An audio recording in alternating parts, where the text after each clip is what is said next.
Good morning everyone. My name is Ankit Sinha from Department of Civil Engineering and welcome back to the course on Engineering Hydrology. Currently we are going through our second module, which are precipitation, right? In this module we have discussed about mechanism of precipitation, various forms of precipitation, types of precipitations, what are the various seasons of rainfall in India. We have talked about recording and non-recording rain gauges. We have talked about non-conventional system of measurement of rainfall and what are the various requirements regarding rain gauge stations and rain gauge network for our country. Today we are going to move ahead with our new topic, which is preparation of rainfall data, right? So आज का जो हम लोग का topic होगा start करने का वो होगा आपका प्रिपरेशन ऑफ रेनफॉल डेटा। इसका मतलब जो भी रेनफॉल डेटा अभी तक हमने जो कलेक्ट किया है उसको हम लोगों को रिप्रेजेंट करने में क्या क्या चीज़ें चाहिए, क्या क्या मेथडोलॉजी है और उसको हम लोग कैसे आप एक अंडरस्टैंडेबल फॉर्म में, अंडरस्टैंडेबल फॉर्मेट में हम प्रेजेंट कर सकते हैं। ठीक है, तो जब भी हम लोग रेनफॉल डेटा को रिप्रेजेंट करना कोई कोशिश करते हैं या फिर प्रेजेंट करने की कोशिश करते हैं तो हमें हमेशा दो चीज़ें हमारे पास ध्यान में होनी चाहिए। पहला चीज़ हो गया आपके डेटा में कंटिन्यूटी होनी चाहिए। इसका मतलब आप जो भी डेटा कलेक्ट कर रहे हैं, आपके पास जो भी डेटा रिगार्डिंग किसी भी एक प्लेस में आपके पास डेटा है, मान लेते हैं सपोज ये अगेन आपके पास एक एरिया है, सपोज मान लेते हैं 500 किलोमीटर स्क्वायर का एरिया है और इसमें से आपको अलग अलग जगह से रेन गेज इस जगह में से इंस्टॉल किए हैं और यहाँ से आप डेटा कलेक्ट कर रहे हैं। तो रेन का जो रेनफॉल का डेटा आप कलेक्ट कर रहे हैं वो आपका कंटिन्यूस होना चाहिए। इसका मतलब आपको ये जो डेटा कलेक्ट करना है, आपको अगर डेली बेसिस पे कलेक्ट कर रहे हैं तो आपको डेली होना चाहिए, अगर एनुअल डेटा है तो एनुअली हर साल का एक एप्रिसिएबल टाइम तक आपके पास ये डेटा कलेक्टेड होना चाहिए। आपको पता है इंडियन स्टैंडर्ड के हिसाब से बताया गया है कि 8:30 AM में आपको daily non recording rain gauges में से डेटा रीड करना होता है। सिमिलरली ये स्टैंडर्ड इसलिए बताया गया है ताकि कंसिस्टेंसी या फिर एक कंटिन्यूटी आपकी मेंटेन हो पाए ओवर द टाइम पीरियड, कि आप ताकि एक जगह के रेनफॉल के डेटा को दूसरे जगह के रेनफॉल के डेटा से आप कंपेयर कर सकें। अगर आप किसी आइसोलेटेड डेटा को कंपेयर करने की कोशिश करेंगे तो ये इतनी सिग्निफिकेंस उसका उतना ज़्यादा रहता नहीं है। तो आप एक कंटिन्यूस स्पेक्ट्रम का डेटा हमेशा कलेक्ट करते हैं और उसको रिप्रेजेंट करने की कोशिश करते हैं। सेकेंड पार्ट होता है आपका डेटा को रिप्रेजेंटेशन का, वो होता है कंसिस्टेंसी। इसका मतलब जो भी डेटा आपने कलेक्ट किया वो आपके रीजन का रिप्रेजेंटेटिव होना चाहिए। इसका मतलब ये आपके रीजन को रिप्रेजेंट काफ़ी एक एक्यूरेसी के साथ करे। इसका मतलब ये हुआ सपोज आपका ये टेरेन है, ये आपका कैचमेंट एरिया है। कैचमेंट एरिया में हो सकता है कि कोई आपका स्पेशल जियोग्राफिकल फीचर्स है जिसके कारण उस पार्टिकुलर लोकेलिटी में आपका डेटा अफेक्ट हो रहा है। तो हमें ये ध्यान रखना है कि आपका जो भी डेटा कलेक्ट होगा वो इन सब चीज़ों के वेरिएशन से अलग हो। इसका मतलब कोई भी इस टाइप के वेरिएशन उस पार्टिकुलर सैंपल में नहीं दिखने चाहिए, क्योंकि अगर आप उस पार्टिकुलर सैंपल को पूरे रिवीजन का रिप्रेजेंटेटिव सैंपल की तरह प्रेजेंट करेंगे तो ये आपका एक गलत मेजरमेंट हो सकता है। फॉर एग्जांपल अगर मान लीजिए आपके पास एरिया 500 किलोमीटर स्क्वायर का है और बीच में मान लीजिए कहीं का कोई एरिया है जो कि आपका अर्बन एरिया के अंदर आता है, आपने यहाँ पे एक सैम्पलिंग के लिए आपने रेन गेज इंस्टॉल करके रखा है और यहाँ से डेटा कलेक्ट करें। तो हो सकता है आपका पूरा एरिया आपका फॉरेस्ट और ये आपका अर्बन एरिया, आपने यहाँ से डेटा कलेक्ट किया तो ये फॉरेस्ट के बिहेवियर के कारण और यहाँ पे अर्बन लैंड फॉर्म के कारण यहाँ पे आपका रेनफॉल पैटर्न में कुछ चेंजेस हो, तो हो सकता है ये डेटा आपके पूरे सैंपल का रिप्रेजेंटेटिव डेटा ना हो। तो आपको इन चीज़ों को ध्यान रखना ज़रूरी है ताकि आपके पास जो भी सैंपल है वो आपके पूरे एरिया का रिप्रेजेंटेटिव सैंपल होना चाहिए। इसका मतलब आपका डेटा जो होता है कंसिस्टेंसी मेंटेन करनी चाहिए ताकि आप आप उसके साथ कंपैरिजन कर सकते हैं और उसको लेके आगे बढ़ सकते हैं। ठीक है, तो ये हो गया आपके रेनफॉल डेटा को यूज़ करने या एनालिसिस करने के लिए आपके पहले इन सारी चीज़ों का आपको पता होना चाहिए।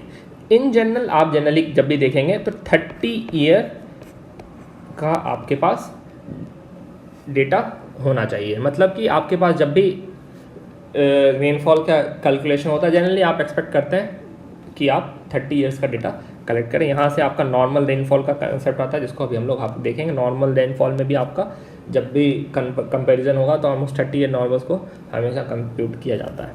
ठीक है, नेक्स्ट आपका कंसेप्ट आता है, मान लीजिए आपके पास किसी भी सैंपल का डेटा अवेलेबल नहीं है। मान लीजिए किसी कारण से कोई आपका रेन गेज का आपका पोजीशन है जो कि आपका काम करना बंद कर दिया, तब आप क्या करेंगे, वहाँ पे डेटा कैसे वहाँ पे जनरेट करेंगे। ठीक है, तो यहाँ पे मान लीजिए ये आपका सैंपल है, मतलब कि आपका पूरा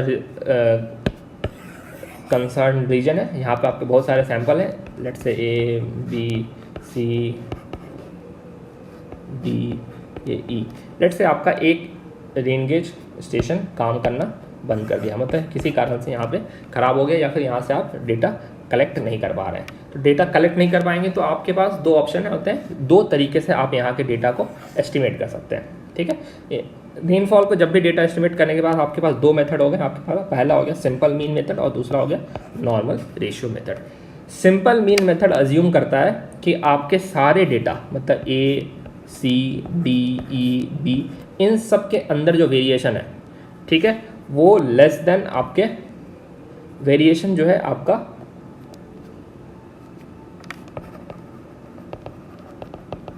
is less than 10% of the mean. ठीक है, इसका मतलब आपके पास जो भी डेटा है वो उन सब चीज़ों में चेंजेस काफ़ी कम है।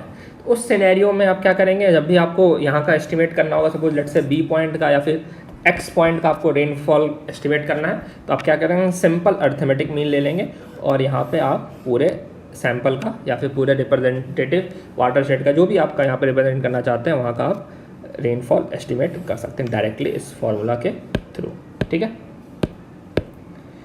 सेकेंड सिनेरियो हो गया, हो सकता है आपके पास जो डेटा कलेक्ट हो रहा है वो उसमें वेरिएशन का जो अमाउंट है वो आपका वेरिएशन का अमाउंट जो है वो 10% से ज़्यादा है। सेकेंड आपका केसेस हो सकते हैं कि आपका वेरिएशन जो है 10% से ज़्यादा हो, तो उसमें एक नया नॉर्मल रेशियो मेथड होता है जिसके बेसिस पे हम लोग डेटा को एस्टिमेट करते हैं। ठीक है, तो इसमें हम लोग एक एडिशनल इन्फॉर्मेशन कुछ चाहिए होता है, वो होता है आपके पास आपको गिवन एरिया का नॉर्मल रेनफॉल। ठीक है, तो नॉर्मल रेनफॉल क्या होता है, उस पार्टिकुलर स्टेशन का last 30 years data, last 30 years के डेटा का एवरेज।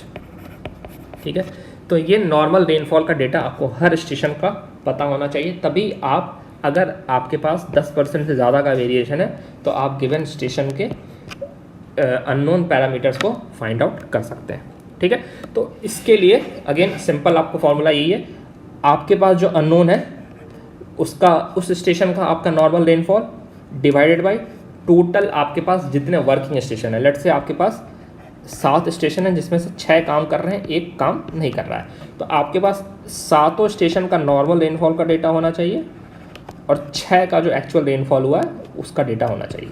ठीक है, आप क्या करेंगे, अब आपको लेट से आपको स्टेशन X का डेटा पता नहीं है, लेकिन आपको उसका रेनफॉल नॉर्मल का जो अमाउंट होगा वो आपको पता होना चाहिए, तो आप क्या करेंगे, normal rainfall of X divide by total number of working rain gauges, मतलब जितने भी वर्किंग है, यहाँ पे इस केस में आपका 7 में से 6 काम कर रहे हैं, तो M की वैल्यू यहाँ पे 6 हो गई।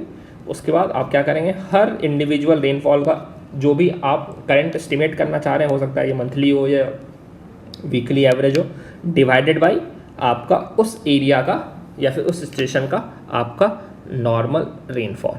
ठीक है, तो ये basically normal rainfall is defined as the average value of rainfall at a particular date और पार्टिकुलर मंथ और particular year over a specified 30 year period. ठीक है, जनरली 30 साल के अंदर के जो एवरेज होते हैं उनको नॉर्मल रेनफॉल कहेंगे, और उसी का डेटा को हम लोग यूज़ करते हुए आप किसी भी एरिया के किसी भी स्टेशन के अननोन रेनफॉल को आप कैलकुलेट कर सकते हैं। ठीक है, तो अगेन जब भी आपको रेनफॉल मिसिंग है, तो रेनफॉल मिसिंग होने के केस में आपके पास 2 सिनेरियो है, या तो वेरिएशन आपका 10% से कम हो मीन से, या फिर वेरिएशन 10% से ज़्यादा हो। वेरिएशन अगर 10% ऑफ द मीन से कम है तो आप direct simple mean method use कर सकते हैं और आप रेनफॉल को एवरेजिंग वैल्यू से आप डायरेक्टली एस्टिमेट कर सकते हैं। सेकेंड सिनेरियो ये होगा जब आपके पास वेरिएशन जो है 10% से ज़्यादा हो। 10% से ज़्यादा हो तो आपको नॉर्मल रेशियो मेथड यूज़ करना पड़ेगा।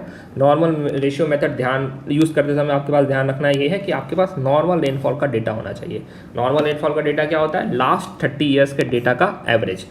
ठीक है, आप जो भी डेटा आप कैलकुलेट करना चाहते हैं आपके पास लास्ट 30 ईयर्स के एवरेज होना चाहिए। उसके बाद एक और चीज़ आपको ध्यान रखना है, ये नॉर्मल रेनफॉल का वैल्यू आपको मिसिंग या फिर non performing rain gauge station का भी पता होना चाहिए। आपका नॉर्मल रेनफॉल को अगर डिफाइन करना होगा तो normal rainfall is basically defined as the average value of the rainfall at a particular date और पार्टिकुलर मंथ और particular year over a specified 30 year period.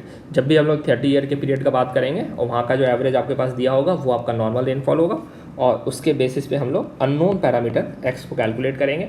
इसको करने के लिए आपके पास जितने वर्किंग स्टेशन है वहाँ से आपको नीचे डिवाइड करना होगा नॉन वर्किंग स्टेशन का रेनफॉल इनटू आपके पास P/N, मतलब आपका जो एक्चुअल प्रेसिपिटेशन है उस एरिया का या उस स्टेशन का और उस स्टेशन का नॉर्मल रेनफॉल, इन सब का करके आपको सम करना होगा। उसके बाद आपको उस पार्टिकुलर स्टेशन का एस्टिमेटेड रेनफॉल इस फॉर्मूले के थ्रू पता चल जाएगा।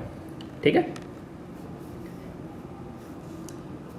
अब हम लोग आगे देखेंगे इस पार्टिकुलर कंसेप्ट पे एक न्यूमेरिकल प्रॉब्लम और यहाँ पे आगे कैसे प्रोसीड करना उसको देखेंगे। ठीक है,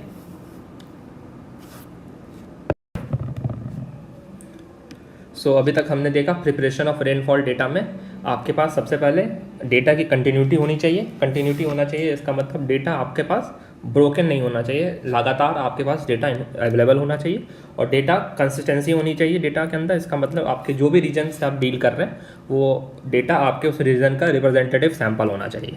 ठीक है, इन सारी चीज़ों के अगेन डिटेल में आप स्टैटिस्टिक्सकल पार्ट हो जाता है, रिप्रेजेंटेटिव सैंपल होना चाहिए, उसका वेरिएशन क्या होगा, ये सारी चीज़ें, लेकिन उसमें हम लोग ज़्यादा डीप में नहीं जाएंगे। हम आपके स्कोर से रिलेटेड जितना इन्फॉर्मेशन है उन्हीं से हम लोग अभी यहाँ पे डील करेंगे। फिर अगर आपके पास डेटा मिसिंग है तो आपके पास दो मेथड होते हैं, सिंपल मीन मेथड और normal ratio method. Simple mean method में तब आप यूज़ करते हैं जब आपके पास इंडिविजुअल वेरिएशन जो है वो 10% ऑफ द मीन से कम होना चाहिए।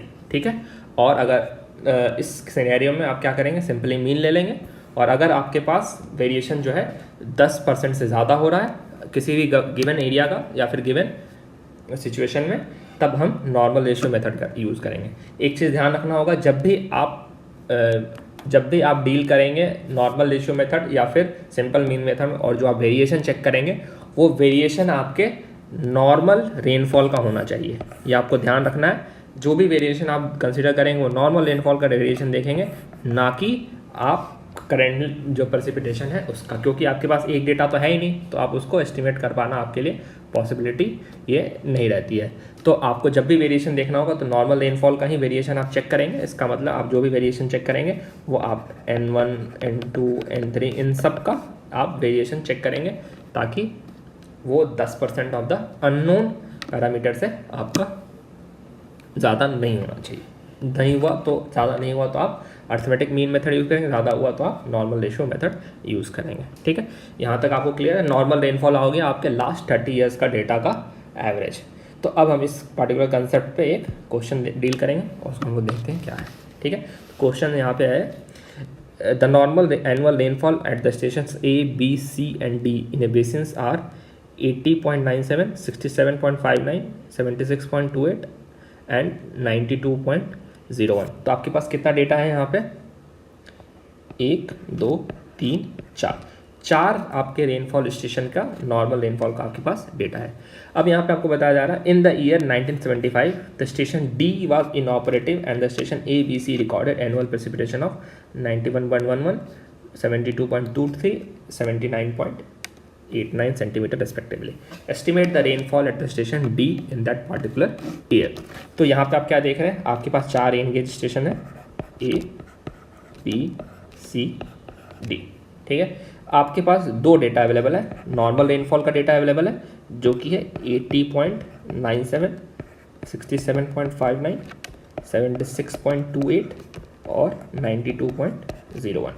दूसरा डेटा जो आपके पास अवेलेबल दिया गया वो प्रेसिपिटेशन का दिया गया है, वो आपको यहाँ पे बताया जा रहा है स्टेशन D का आपके पास इन द ईयर 1975 में आपके पास स्टेशन D का डेटा अवेलेबल नहीं है। आपके पास बाकी जो डेटा अवेलेबल है वो 91.11, 72.23 एंड 79.89 सेंटीमीटर। ठीक है, तो अब आपको क्या करना है इस क्वेश्चन पार्टिकुलर में, आपको एस्टिमेट करना है कि डी में 1975 का रेनफॉल क्या हुआ होगा। ये आपका बेसिकली ऑब्जेक्टिव हुआ आपके क्या करना है। तो सबसे पहले आप चेक करेंगे आपका वेरिएशन जो है अननोन, मतलब आपका एन, सबसे पहले चेक करेंगे आपका एन डी जो है बाकी के वेरिएशन से, बाकी के आपका जो वेरिएशन है उसका कितना परसेंट है। ठीक है, तो हम यहाँ पे चेक कर लेंगे। अब एन डी की वैल्यू हो गई आपकी यहाँ पे 92.01। तो अगर हम यहाँ पे 92 और एन ए से कंपेयर करेंगे तो आपका वेरिएशन कितना हो गया। वेरिएशन चेक करने के लिए हम क्या करेंगे, 80.97 माइनस 92.01 डिवाइडेड बाई 92.01। तो आपका जो डेटा आएगा वो हो गया 97 माइनस 92.01 डिवाइड बाई 92.01। ठीक है, तो ये हो जा रहा है आपका ऑलमोस्ट 11.99%। ठीक है, तो अब यहाँ पे आप देख सकते हैं वेरिएशन इज ग्रेटर देन 10%। तो आपके पास जो दो मेथड्स थे, पहला मेथड था आपके पास वो था सिंपल मीन का, वो सिंपल मीन वाला क्राइटेरिया क्या था आपका, variation should be less than 10%, ये आपका एप्लीकेबल नहीं होगा। तो आप क्या करेंगे, अब आपके पास जो सेकंड मेथड है वो नॉर्मल रेशियो मेथड को यूज़ करेंगे। ठीक, तो इस पार्टिकुलर मेथड में अब आपको क्या करना पड़ेगा, आपके पास अननोन पैरामीटर जो है वो आपको फाइंड आउट करना है। इसका मतलब अननोन क्या है, पी डी आपको पता नहीं है, आपको वो फाइंड करना है। तो उसके लिए क्या होगा, N D divide by number of working stations. Number of working station क्या है यहाँ पे आपके 4 थे, जिसमें से एक काम नहीं कर रहा, तो वर्किंग स्टेशन आपके 3 हो गए, इनटू अब आपको क्या करना है, precipitation divided by normal value of each and every rainfall station. इसका मतलब अब यहाँ पे आप क्या लिखेंगे, precipitation of A divide by normal rainfall at A plus precipitation at B divide by normal rainfall at B plus precipitation at C divide by normal rainfall at C. ठीक है, ये सारा कैलकुलेशन करने के बाद आपके पास ये जो वैल्यू आएगी, एन डी की वैल्यू यहाँ पे आप सब्स्टिट्यूट करेंगे। तो एन डी की वैल्यू यहाँ पे कितनी है, 92.01 डिवाइडेड बाई 3, ये हो गया 91.11 divide by 80.79 plus 72.23 divide by 67.59 plus 79.89 divide by 76.28। इन सबको कैलकुलेट करेंगे तो आपका डेटा आएगा 99.48 सेंटीमीटर। ठीक है, तो इसी मेथड के थ्रू अब आप एस्टिमेट कर रहे हैं कि यहाँ पे आपका रेनफॉल ऑलमोस्ट 99.48 सेंटीमीटर हो रहा है with the help of normal ratio method. ठीक है, अगेन आपको यहाँ पे क्वेश्चन एक बार फिर से आपको रिवाइज करा दे रहे हैं। क्वेश्चन में आपके पास डेटा क्या दिया है, आपके पास 4 station A B C D, A B C D 4 station है, जहाँ पे आपके पास नॉर्मल रेनफॉल उन सब का दिया हुआ है 80.97 से लेके 92.01।